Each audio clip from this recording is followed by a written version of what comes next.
ஒரு எபிரேய குடும்பத்தில் பிறந்த இவனை கொண்டு போய் நுழைச்சிட்றாரு. பார்வோனுடைய வீட்டுக்குள்ளே நுழைச்சிட்டார் ஐடியாவா.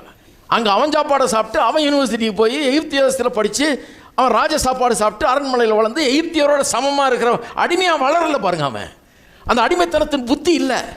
பிறந்ததுலேருந்து ராஜாவுடைய பேரன் தான் வளர்றான். அதனால தான் ராஜாட்ட போய் சொல்ல முடியுது, என் ஜனங்களை போக விடு அப்படின்றான்.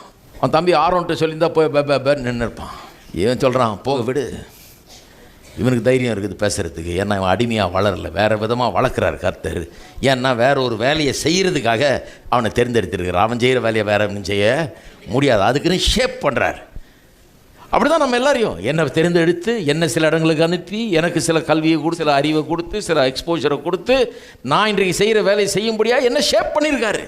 உங்களை அதே மாதிரி தான் பண்ணியிருக்காரு. உங்களுக்கு ஒரு பேக்ரவுண்டை கொடுத்து அதில் வளர வச்சு நீங்கள் செய்ய வேண்டிய வேலையை செய்யும்படியாக உங்களை ஒரு சமுதாயத்தில் வளர செய்து அப்படி உண்டாக்கிட்டார் கடவுள். ஏன்னா அந்த சமுதாயத்தில் அந்த மக்கள் மத்தியில் உங்களுக்குன்னு ஒரு வேலையை வச்சுருக்காரு. அது நீங்கள் தான் செய்ய முடியும், வேறு யாரும் செய்ய முடியாது.